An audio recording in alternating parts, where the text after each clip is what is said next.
ボイストレーナーのつるさんです。皆さんいかがお過ごしでしょうか？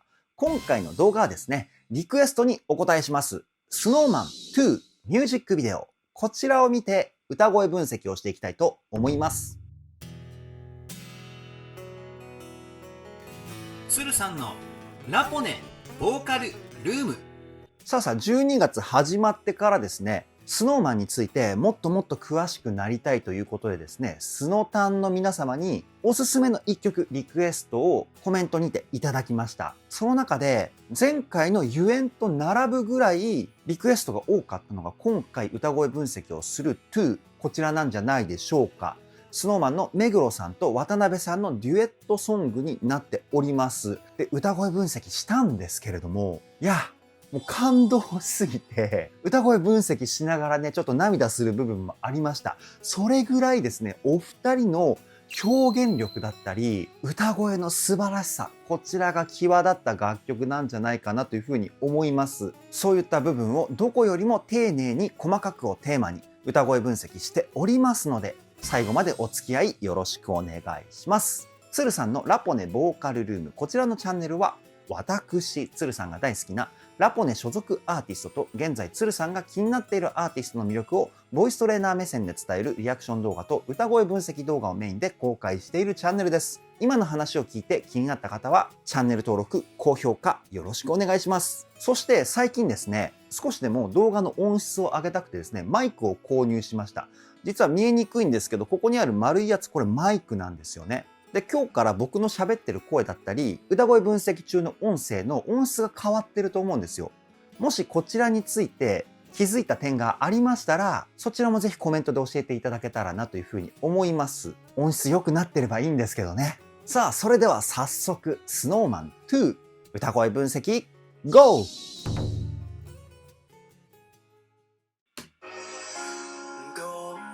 うわ。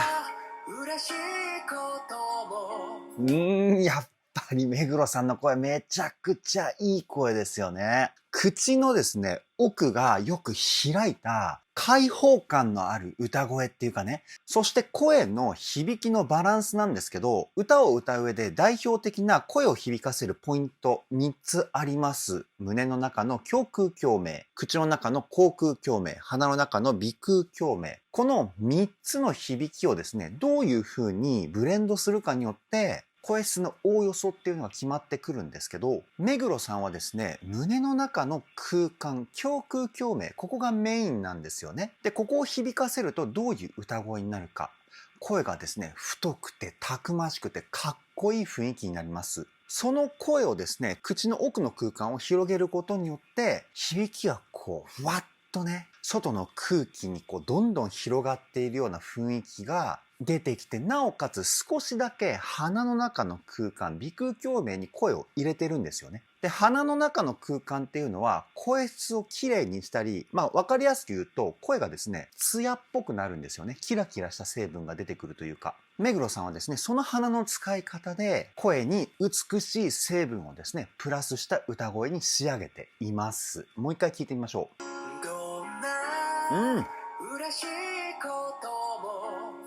いいですよね。で、喉を広げることによって少しだけオペラだったりクラシックの声質成分混ざってるんですよね。歌の基礎力がものすごく高い歌声かなというふうに思います。次いきますよ。いやもうすごいですよね。悲しい痛みも、ここのね、音が上がるところがめちゃくちゃ難しいんですよね。目黒さん軽くさらっと歌ってるんですけど、かなり音幅のあるフレーズなんですよ。ここね、音程取るのめちゃくちゃ難しいですよ。もう一回聞いてみましょう。ほら。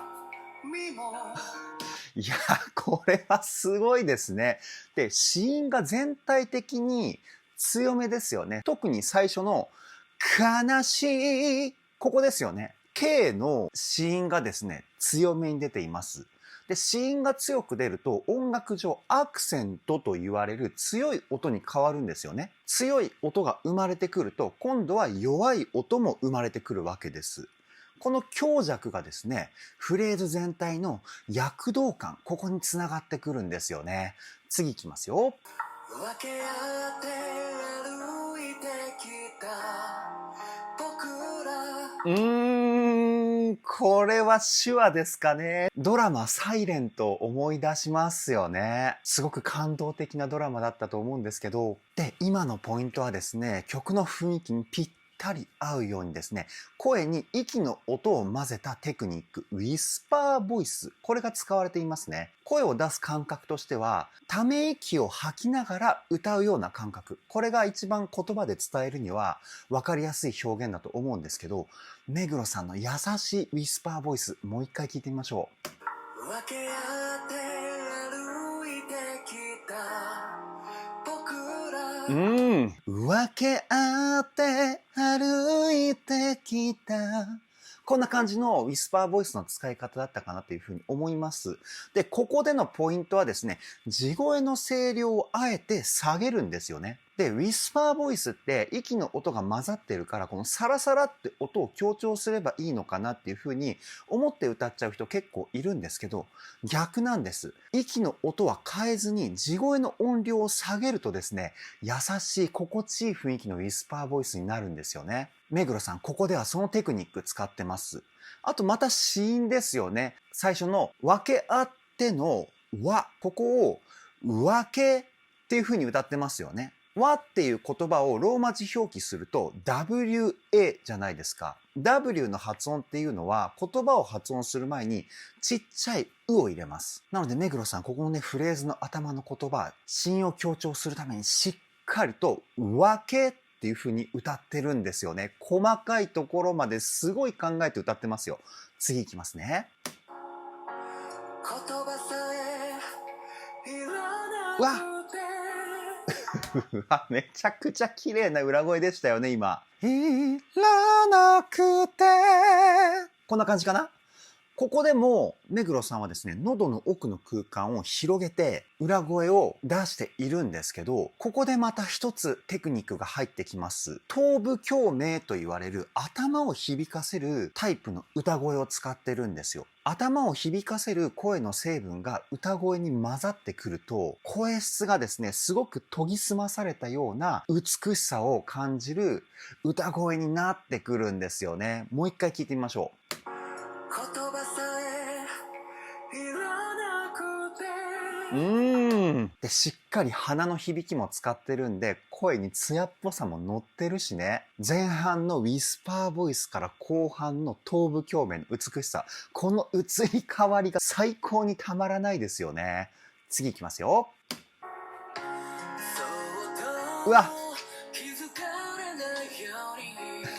いや、この安定感やばいですよね、渡辺さんの歌。ほんとうまい。安定しすぎて、もうストレスフリーな感じで耳にスッと歌声が入ってくるじゃないですか。いや、これは素晴らしいですよ。で、渡辺さんの声の出し方なんですけど、僕が分析するに、体がすごくリラックスしている状態を作れているんですよね。で、この体の状態を作るために重要になってくるのが腹筋の使い方なんですよ。しっかり腹式呼吸と言われる歌の基礎の呼吸でですね、息を吸います。で、声を出すときにですね、腹筋にぐっと力を入れる。この反動を利用して声を出すっていうのが歌のベーシックな部分なんですけど、ここのレベルがですね、渡辺さんは高すぎるんですね。本当にすごい。もう一回聞いてみましょう。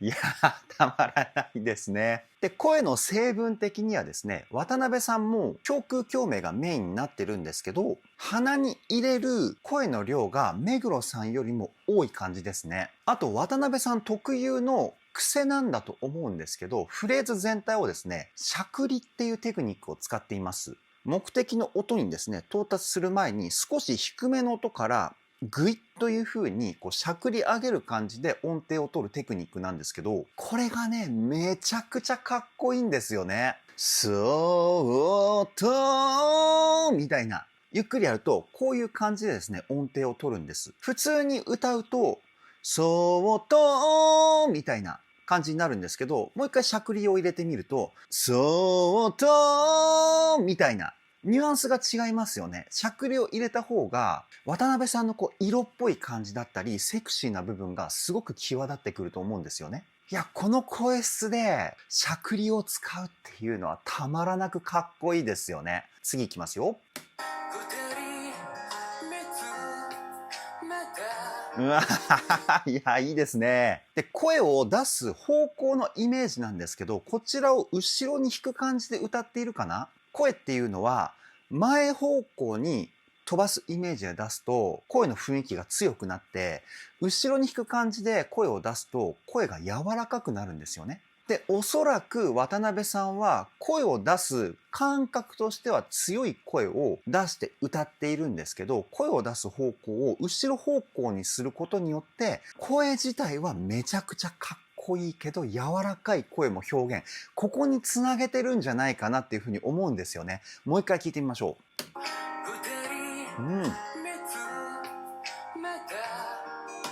声めちゃくちゃかっこいいですよね。おそらく先ほど言った渡辺さんの声の出し方、強い声なんだけど後ろに引くことによって柔らかく表現。これなんじゃないかなっていうふうに思います。次いきますよ。うわいいね。いや、ここで渡辺さんの繊細な歌声のコントロール力が出てきましたよね。地声と裏声の境目がわからないぐらいスムーズに切り替えていますよね。いや、これすごいレベルが高いですね。瞳の先に。いや、難しいですね。僕は渡辺さんほど綺麗にはつなげられないんですけど、裏声と地声の境目をスムーズに行う。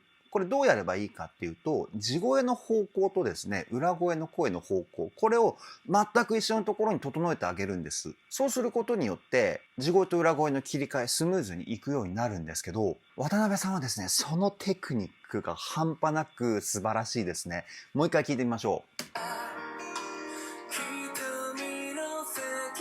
ほら。かっこいいね。僕が声を聞いた感じ想像するに、声を斜め上ぐらいの角度で後ろに引く。このイメージでですね、地声も裏声も歌っているんじゃないかなっていうふうに思います。で、そこが裏声になっても地声になっても方向が全くブレない。これが渡辺さんの声の切り替えのスムーズさを生んでると思うんですよね。いや、素晴らしすぎますね。次いきますよ。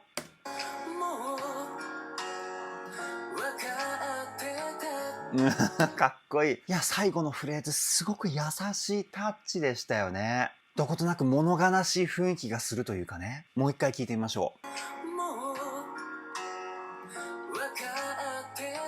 う。最初のもうここがウィスパーボイスなんですよ。この部分で優しさを伝えた後に声量を下げたような声でわかってたみたいな囁くような歌声で締めるっていうね、最高の流れですね。次いきますよ。誰よりも知っていたは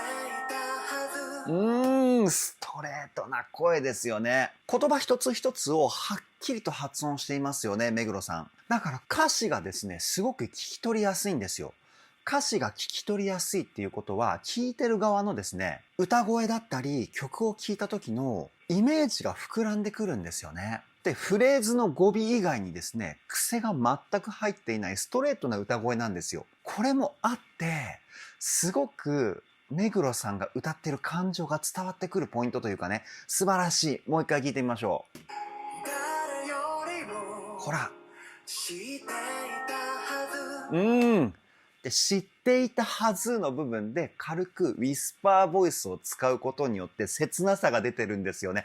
うわ、これは感動しますね。次いきますよ。うわ。ちょっとごめんなさいね。続きそうですけど、ここで一回止めます。目黒さんのストレートな表現に対して、渡辺さんのこのワイルドな感じの表現、この絡みがたまらないですよね。で、渡辺さんの歌声なんですけど、ここれ最近 SnowMan の歌声分析動画で毎回言ってることなんですけど、ものすごいなって思うところが一つあって、どの音域を歌っても声質が変わらないんですよね。これはですね、ものすごいテクニックで、声の性質上、やっぱりね、高い声になると声細くなりますし、低い音域になると声って太くなるんですよ。にもかかわらず、渡辺さんはですね、高い音も低い音も声質が一定なんですよね。そこを注目してもう一回聞いてみましょう。ほらほら。結構今歌ったフレーズ、全体的に見ると音幅が結構広いフレーズだったんですけど、声質が全く変わらないですよね。これどういう風に歌ってるかというと、これもですね、音域が高くなっても低くなっても同じ方向に向かって声を出すイメージ。これが重要になってくるんです。なので、渡辺さんはですね、この声を出すイメージを一定にキープする。このテクニックがですね、半端なくレベルが高いんですよね。だから常人離れした歌声の安定感にもつながってると思いますし、ここに至るまでには相当努力しないと習得できないテクニックだと僕は思います。次いきますよ。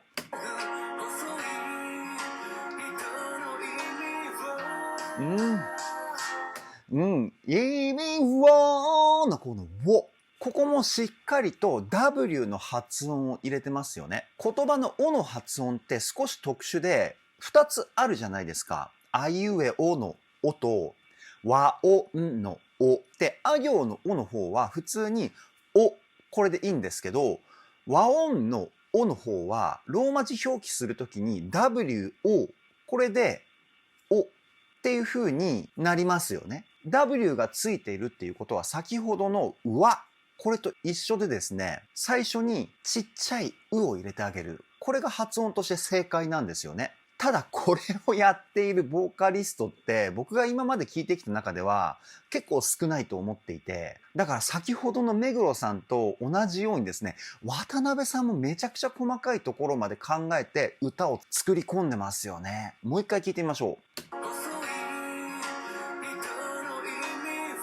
ほらほら。ウォーってちゃんと発音してますよね。いやー、素晴らしいです。次からサビが来そうですね。楽しみです。いきますよ。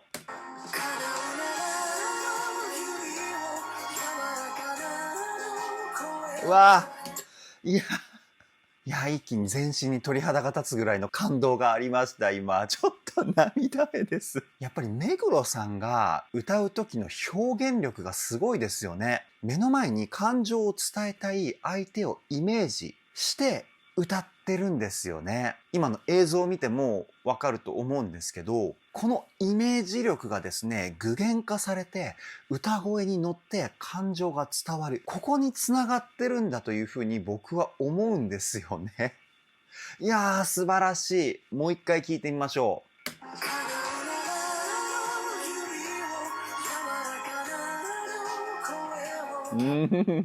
で、イメージ力が強いからこそ歌声の表現にリアリティが出てくるというかね。昔僕劇団四季さんっていう日本で一番有名な劇団のですね、ソリストって言われる劇の中でソロで歌うパートをもらった人のですね、ボイストレーニングに参加した経験がありまして、その時に先生が言っていたんですけど、歌い手にとって一番大事なことっていうのは自分の中にイメージしたことをできるだけ具現化して、どれだけ素敵な感情の絵を表現できるか。これがすごく大事だっていうふうに言っていて、そして曲が進むにつれて、自分が描いたイメージの絵のストーリーを進めていく。そうすることによって絵が動画になるよね。で、この動画が素晴らしければ素晴らしいほど人に感動を伝えられるっていうふうに教えていただいたことがありました。だから歌い手はミュージシャンって呼ばれることはないんですよね。歌い手の歌はアート。だから歌い手はアーティストっていう風に表現されるっていう風に先生が言っていて、僕はね、その言葉をもう10年以上前の話なんですけど、今でもはっきりと覚えていて、歌を歌う時とか、生徒さんに歌を教える時は、この辺をすごく重要視して教えているんですけど、今の目黒さんの表現を聞いてですね、それを思い出しました。素晴らしすぎる。次いきますよ。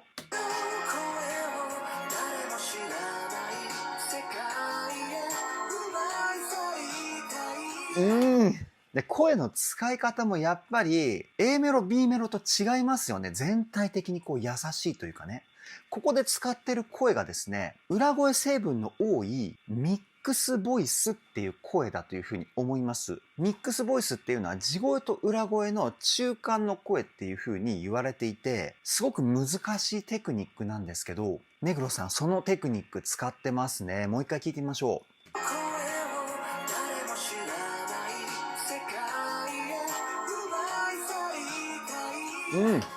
奪い去りたいのあたりが先ほど言ったミックスボイスかなっていうふうに思います。いや、すごく素敵な癒される歌声ですよね。次いきますよ。うわ、綺麗。ね、先ほど言ったどの音域でも同じ声質。で、ここの高いところはですね、渡辺さんも先ほど目黒さんの時に言ったミックスボイスっていうテクニックを使っています。すごく高い音域なのにタッチが軽いですよね。地声で出してしまうとかなりパワー感のある歌声になってしまうんですけど、ミックスボイスを使うことによって柔らかくて優しいタッチを表現しています。もう一回聞いてみましょう。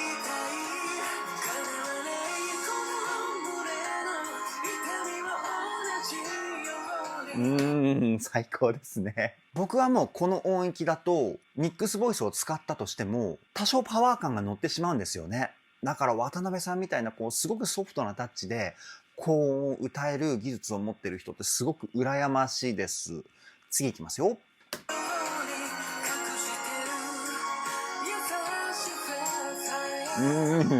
ほら、高い声なのに柔らかいんですよ。これすごいな。ミックスボイスのコントロール力もうずば抜けて高い証拠ですよね。もう一回聞いてみましょう。ほら、優しいぐらいまでは先ほど言ったミックスボイスなんですけど、もう日常会話と変わらないぐらいのリラックスした雰囲気が声に乗ってるじゃないですか。これ羨ましいですね。次いきますよ。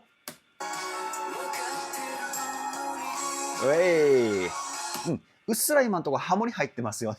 いや、本当にあの素晴らしい声にハモリが入ってくることによって魅力が何倍にも増幅しているポイントですね。もう一回聞いてみましょう。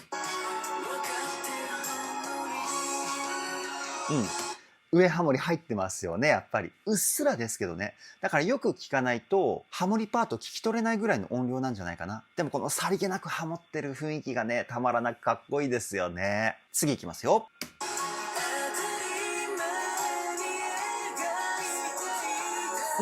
C メロということで、渡辺さんの歌声がこの曲始まって一番の力強さを感じるポイントかなっていうふうに思います。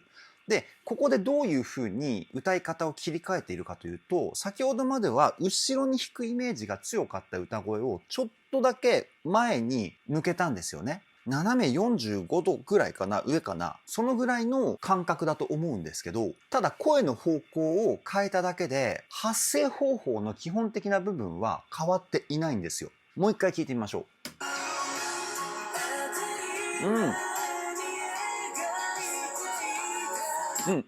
かっこいいですよね。で、言葉もですね、結構強めに発音していますよね。やっぱ C メロで山場を作るためにあえて強い表現をしてるんじゃないかなっていうふうに推測します。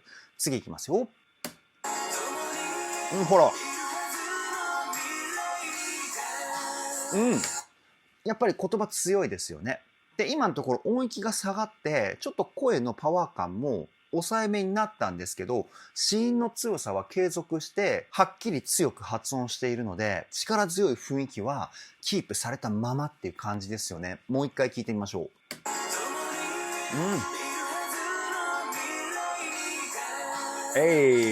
すごい細かいところまでバランスをとって表現してるんですよね。子音の強さ、声質のアタック感の強さだったり、もういくつ引き出しを持ってるんだっていうぐらいバリエーション豊富だと思います。素晴らしい。次いきますよ。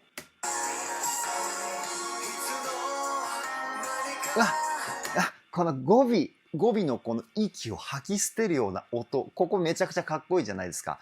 これ、フォールっていうテクニックです。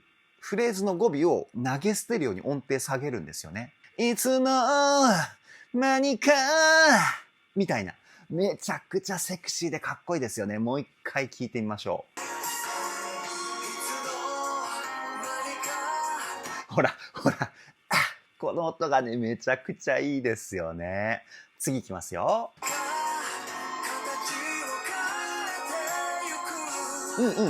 なるほどね。目黒さんも全体的に強い声質を使っています。声をね、前方向に向かって出している。このテクニックを使ってるんですけど、もう一回聞いてみましょう。で、全部地声を使って歌っていると思います。地声を使うことによって、こう情熱的に歌ってる雰囲気がね、感じ取れるポイントかなというふうに思います。次いきますよ。いい。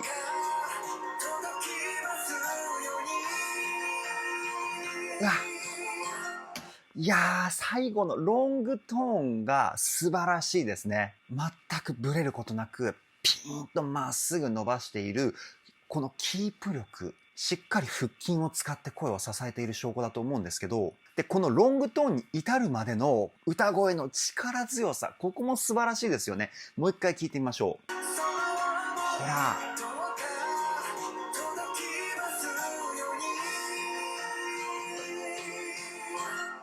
かっこいいね。ここの部分はしっかりと腹筋を使って声を出しているポイントです。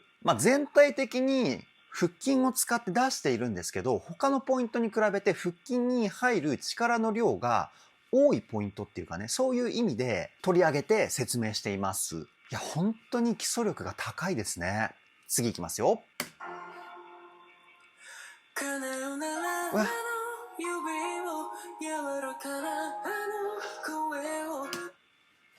いや、ここで落ちサビですか。素晴らしいですね。いや、うっすら入っているピアノの伴奏に対して、渡辺さんのもう今にも泣き出してしまいそうな切ない歌声。素晴らしいですね。もう一回聞いてみましょう。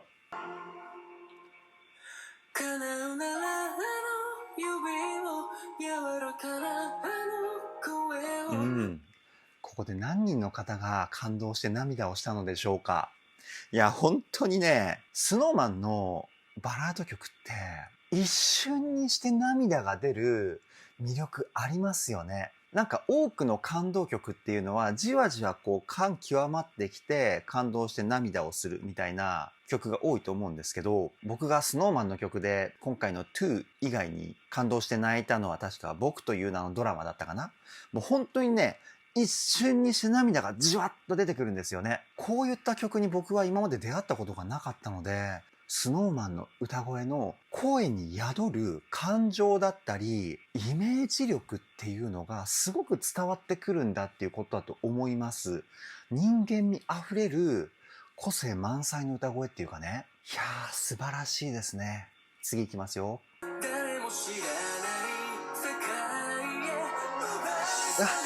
かっこいい。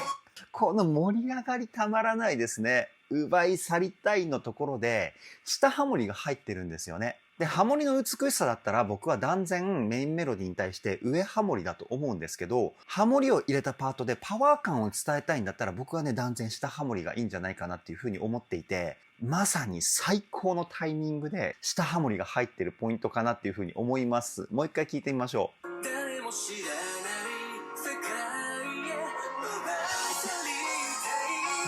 かっこいい。やばいですね、これは。最高の落ちサビからの盛り上がりかなというふうに思います。次いきますよ。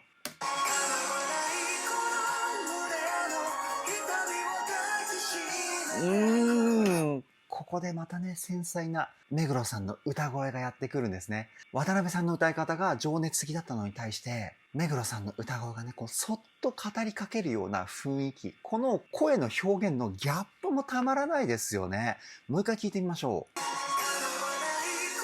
ほら。もう本当にたまらないですね。リクエストありがとうございます。もうすぐね、時間的に曲が終わってしまうのがすごく寂しい。そういう感情にね、させてくれる魅力が今回の2にはあるんじゃないかなというふうにも思っています。次いきますよ。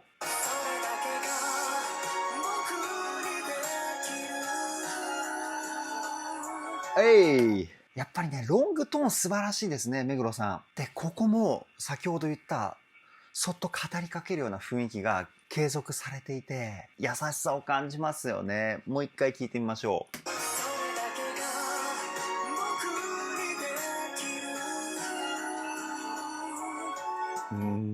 優しい。たまらないですね。ここもですね、裏声成分の多いミックスボイスで歌ってるポイントですね。次のワンフレーズ言ってみましょう。いきますよ。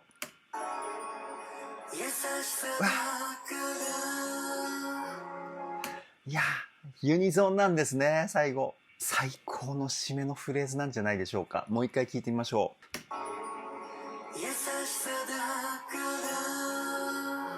う。で、歌声も素晴らしいんですけど、結構こういう終わり方をする楽曲って、最後、長く伸ばすっていうパターンが多いと思うんですけど、今回のお二人の歌声、割と伸ばすところが短めでしたよね。これ僕意図があると思っていて、短く終わらせることによって、まだ何か続きそうっていうイメージを膨らませるためなんじゃないかなっていうふうに思います。実際僕今そう思いましたからね。次何が来るんだろうっていうこう期待感というか、ストーリーがまだ続くんだよっていう風な雰囲気感じました。続きをね、聞いていきたいと思います。おい。二人がね、すれ違っていくシーン。で、何もないまま終わるっていう感じなんですね。いや、最後の声を伸ばしているポイントが、ここまでの表現力を持っているかと思うと、本当に素晴らしいですよね。お二人の歌のテクニックだったり、表現力のレベルの高さが際立った歌声だったかなというふうに思いました。以上、SnowMan2 歌声分析はここで終了です。さあ歌声分析をしていったわけですけれども、最高中の最高ですね。全体を通して聞いてみると、目黒さんが情熱的に言った後の渡辺さんの歌声はこうさらっとね、囁くような表現をしていたり、で、渡辺さんが情熱的に歌った後は、目黒さんがこう、さらっとね、耳元で囁くような表現をしていたり、そういった感じで曲を通しての目黒さんと渡辺さんの声質だったり、声の表現力のギャップ、ここがね、素晴らしすぎたかなというふうに思います。もうね、素晴らしいポイントを挙げればキリがないほどの魅力がたっぷりの楽曲、それが SnowMan2 なんじゃないでしょうか。本当にリクエストありがとうございます。めちゃくちゃ感動しました。これからも SnowMan 全力で追っていきたいと思います。それでは今回の動画はここで終わりです。動画の内容気に入ってくださった方はチャンネル登録、高評価よろしくお願いします。ではボイストレーナーのつるさんでした。